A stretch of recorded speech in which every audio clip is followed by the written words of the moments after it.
Vamos lá, moçada, continuando a nossa série de análise da história de Dragon Ball Z, né? Vamos continuar de onde o vídeo anterior parou, que foi logo depois de terminar a luta contra o Rickun. Sem enrolar muito, eu peço que deixe o like, peço que inscreva no vídeo e ative o sino para continuar recebendo os vídeos da série. Assista todo, depois que assistir, dá uma comentada aí, dá um engajamento para dar aquela força que o canal precisa.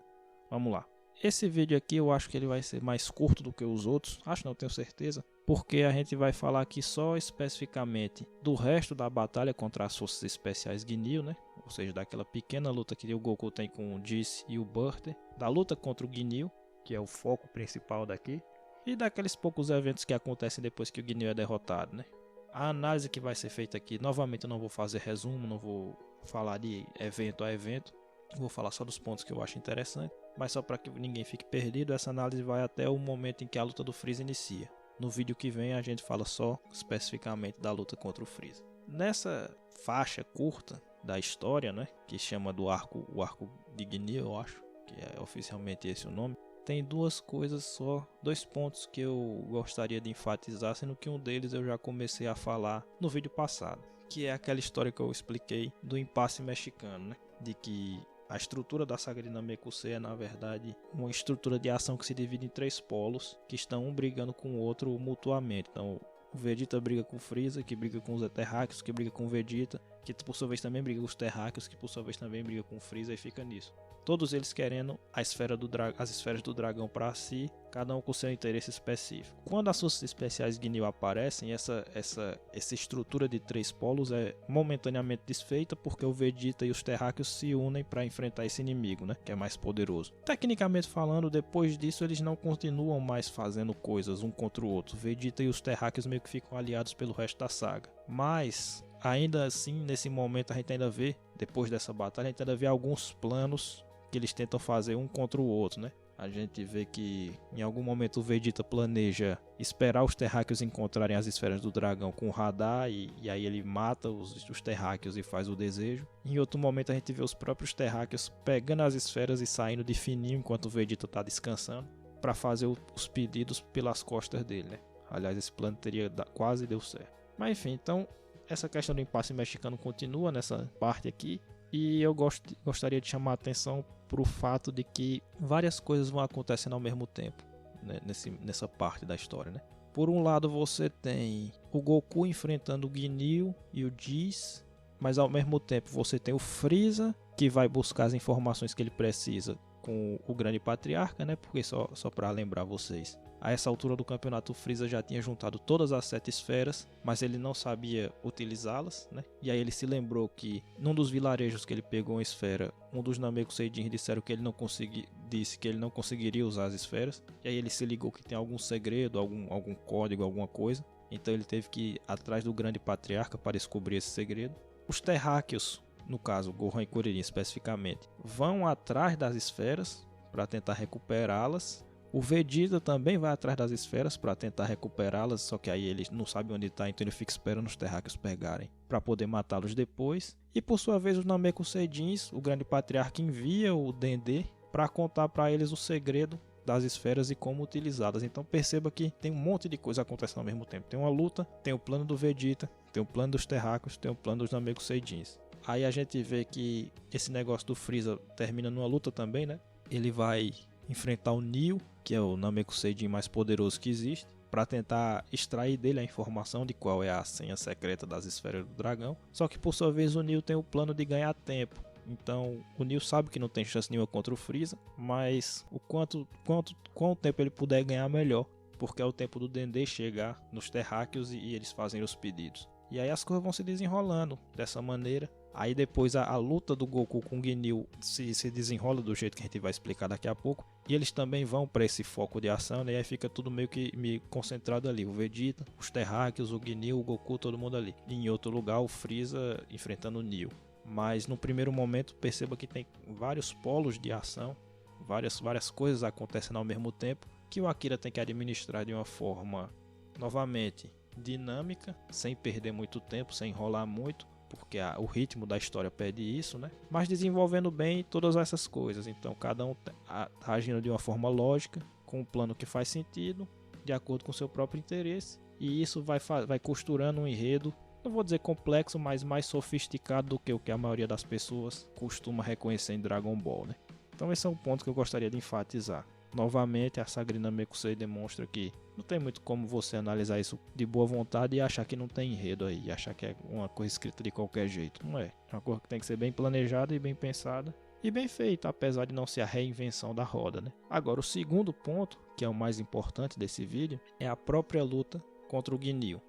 Por quê? A essa altura da série, né? Eu não sei quantos de vocês estão acompanhando essa série, mas se não estão acompanhando, eu recomendo que acompanhem, vejam os vídeos anteriores aí do canal sobre Dragon Ball Z, todos evidentemente. A gente já dissecou aqui pelo menos 2 tipos de estrutura de luta. A gente tem a luta contra o Raditz, que tem uma estrutura muito semelhante à luta contra o Vegeta, e a gente tem a luta contra o Nappa, que tem uma estrutura muito semelhante à luta contra o Riku. A gente pode basicamente dizer que até esse presente momento as principais lutas de Dragon Ball Z se encaixam em uma dessas 2 estruturas, né? A estrutura do Raditz, basicamente, eu já expliquei isso no vídeo lá específico, dê uma olhada, mas resumidamente a estrutura do Raditz é: o enredo da luta é construído da seguinte maneira: o Akira vai botando obstáculos que os personagens têm que superar, e os porquês, né, o como ele vai superando esse obstáculo, o porquê ele vai superando esse obstáculo, no final das contas termina costurando o enredo da luta. Então, por exemplo, Raditz contra Piccolo e Goku. O primeiro obstáculo para os heróis é que o Raditz é mais poderoso. Então eles têm que de alguma forma conseguir vencer um inimigo que é naturalmente mais poderoso do que eles. Aí eles tentam várias coisas, eles tentam lutar juntos, o Piccolo tenta usar a técnica secreta dele, né, que é o Makanko Sapo, etc, etc, etc. O que eles fazem que dá certo é que quando o Goku consegue aproveitar uma distração do Raditz para segurar a cauda dele, que é a fraqueza dos Saiyajins, né? E aí o Raditz fica fraco, aquela coisa toda, e aí o Raditz passa a ter um obstáculo na luta, ou seja, agora é o Raditz que está na desvantagem, e ele tem que de alguma forma superar essa desvantagem para voltar a ter o domínio da luta. O que ele faz é implorar pela vida dele, dizer que vai embora em paz, etc. O Goku acredita e aí o Raditz trai a confiança do Goku, enfim. Não vou explicar a luta toda de novo aqui, tem um vídeo específico para isso. A luta contra o Vegeta também é a mesma coisa, do Goku contra o Vegeta. Ora, o domínio da luta é do Goku, e aí o Vegeta tem que superar esse obstáculo de alguma forma. Ora, o domínio da luta é do Vegeta, e aí o Goku tem que superar esse obstáculo de alguma forma. O como eles vão superando esses obstáculos é o que vai criando o enredo da luta. Essa é uma estrutura. O segundo tipo de estrutura, que é o da luta contra o Nappa e o da luta contra o Riku, é basicamente o seguinte. Também tem vídeo no canal sobre a luta do Nappa, né? O Akira tira o Goku do campo de batalha, ele coloca os personagens secundários para enfrentarem o vilão, ele demonstra que o vilão é completamente mais poderoso do que todos esses heróis juntos, então é basicamente um massacre unilateral, mas ao mesmo tempo que ele vai fazendo isso, ele vai criando essa tensão, esse nervosismo em quem está lendo, né? Porque o leitor está vendo que os heróis não têm a menor chance de ganhar a batalha. Ele vai fazendo o Goku tentar chegar no campo de batalha a tempo dos seus amigos não morrerem. Então ele fica jogando com essa tensão, ele fica jogando com esse suspense, e é basicamente esse o mérito da luta, né? Por um lado você fica muito nervoso vendo os heróis sofrendo contra o vilão, por outro lado você sabe que o Goku está se aproximando e que de alguma forma ele é capaz de resolver a situação, então você fica na expectativa de que o Goku chegue a tempo, e aí você fica na dúvida, será que vai chegar a tempo, será que não vai e tal. É uma segunda estrutura. A gente pode falar de uma terceira estrutura, que é o da luta contra o Freeza, mas isso vai ficar para o próximo vídeo. Eu só vou adiantar agora que a luta contra o Freeza é basicamente uma junção dessas 2 estruturas aqui. A luta contra o Ginyu, eu acho ela muito interessante porque ela não segue nenhuma dessas 2 estruturas e nem mesmo é a junção dessas 2, como acontece na luta contra o Freeza. A luta contra o Ginyu ela é diferente, ela é quase única, ou talvez ela seja até mesmo única na franquia do Dragon Ball Z pelo menos, e eu acho que é uma das coisas que eu sinto falta em Dragon Ball Z. Eu não vou me estender muito aqui porque, novamente, essa série serve para elogiar Dragon Ball Z, não para criticar ou dizer o que é que eu acho que não é tão bom assim. Mas eu de fato acho que poderia ter mais lutas do tipo dessa luta contra o Ginyu em Dragon Ball, porque o Akira já é tão criativo fazendo lutas, mesmo utilizando 2 ou 3 estruturas básicas, ele de alguma forma vai sempre conseguindo trazer variações em cima dessas fórmulas, que vai fazendo as lutas serem marcantes. E eu fico imaginando quão melhor seria se ele conseguisse ser ainda mais criativo e fizesse lutas do tipo dessa luta contra o Ginyu. O quão melhor ainda Dragon Ball Z não seria, né? Mas vamos tentar explicar aqui. A luta contra o Ginyu tem uma diferença básica em relação às outras lutas, que é a seguinte. Nessa luta, o Goku já começa mais poderoso do que o inimigo. Não é como na luta contra o Raditz ou contra o Vegeta, onde os inimigos são mais poderosos e aí o Goku tem que fazer alguma coisa para tentar equilibrar a luta. Não. Aqui o Goku já é mais forte do que o adversário. Mas ao contrário da luta contra o Nappa, por exemplo, na qual o Goku também é mais forte, aqui o fato do herói ser o mais forte não encerra a luta. Porque o que a gente pode dizer que tem em comum entre essas duas estruturas que a gente explicou é o seguinte. Quando o herói é mais forte, quando o herói definitivamente fica mais poderoso do que o inimigo, o Akira encerra a luta. Então, quando o Goku vai enfrentar o Nappa, ele é mais poderoso do que o Nappa e basicamente não tem luta, né? O Nappa é mais forte do que os outros, mas o Goku é mais forte que o Nappa e o derrota facilmente. A mesma coisa a luta contra o Rikun. Quando o Goku chega, ele dá um golpe e vence o Rikun, pronto. Aqui não, aqui o Goku começa mais forte do que o Ginyu, mas a luta não acaba aí. A luta, na verdade, se desenrola porque o Ginyu consegue, de alguma forma, equilibrar a luta mesmo sendo mais fraco. Então a perspectiva aqui é invertida, né? Não é o vilão que é o mais forte e o herói faz alguma coisa para equilibrar a luta. É o herói que é o mais forte e o vilão faz alguma coisa para equilibrar a luta. Mas o ponto não é nem esse. Isso aí é só um detalhe. É só um pequeno ponto que eu acho até secundário. O ponto que eu acho imprescindível aqui nessa batalha, na verdade são dois os pontos que eu acho imprescindíveis e que eu acho que Dragon Ball tinha que ter mais disso, Dragon Ball Z tinha que ter mais disso. Essa luta aqui ela quebra aquela lógica que infelizmente virou a lógica padrão de Dragon Ball Z, que é a seguinte. Em Dragon Ball Z geralmente o mais poderoso vence, e é isso. Para você derrotar o inimigo você tem que ter mais força bruta do que ele. Força bruta assim, considerando aí o Ki também e tal. Você tem que ter mais volume de energia do que ele. Então, todas as técnicas que o Akira utiliza, Zenkai, Kaioken, transformações, etc., são maneiras de os heróis conseguirem adquirir mais energia bruta do que o inimigo e assim derrotá-lo. O máximo que você vai encontrar diferente disso é a Genkidama, que o Goku usa a Genkidama para derrotar alguns vilões. Mas a Genkidama também é isso, né? É um golpe que faz com que você consiga juntar uma quantidade muito grande de energia bruta, porque você junta a energia dos seres vivos do universo todo, tal. Então não deixa de ser a mesma coisa. Você junta uma quantidade de energia bruta maior do que a do inimigo e derrota. Então Dragon Ball Z meio que vira uma escada. O inimigo aparece, ele é mais poderoso do que todo mundo. Os heróis treinam, aprendem uma técnica, sei lá. Conseguem mais energia bruta do que ele e o superam. Aí depois aparece um outro inimigo mais forte. Aí os heróis treinam e conseguem mais força bruta que ele e superam. E fica nisso.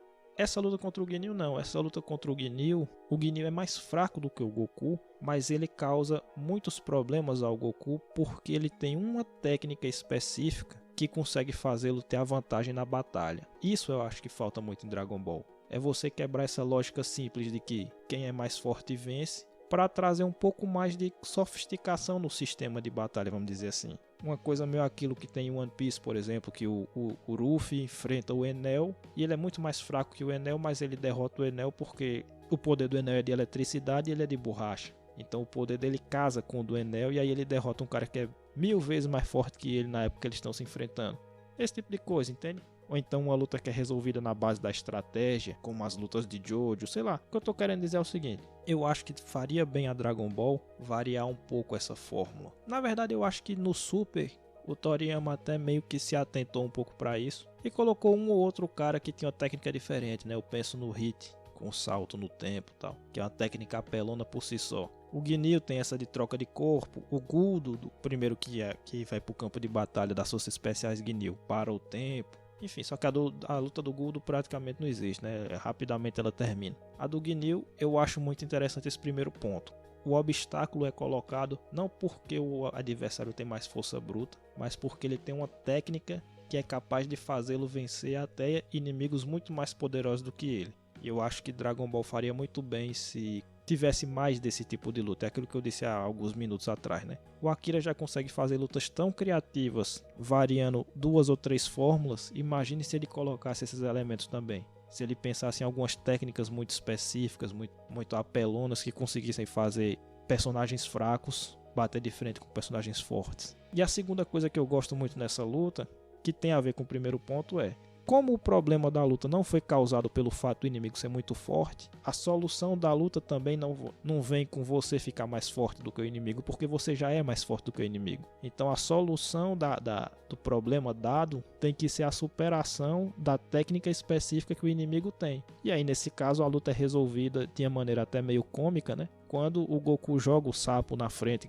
na hora que o Ginyu tá prestes a vencer, porque se ele conseguisse trocar de corpo com o Vegeta ali, ele venceria a luta fatalmente. E aí o Goku joga um sapo que tava passando ali na frente no meio e o corpo do Ginyu é trocado com o do sapo, e aí é isso. Ele fica preso nesse corpo até a ressurreição do Freeza lá no filme, bem depois. Então assim, uma solução criativa, né? O obstáculo da luta é criativo e a solução da luta é criativa, porque você tem que driblar uma técnica especial e não ficar mais poderoso, arranjar uma técnica que lhe torne mais poderoso, tal. Essa solução da luta com o Ginyu inclusive me remete muito ao primeiro arco de Dragon Ball, né? Quando eles conseguem derrotar o Pilaf com o Long pedindo uma calcinha de menina, tal. Eu acho muito foda.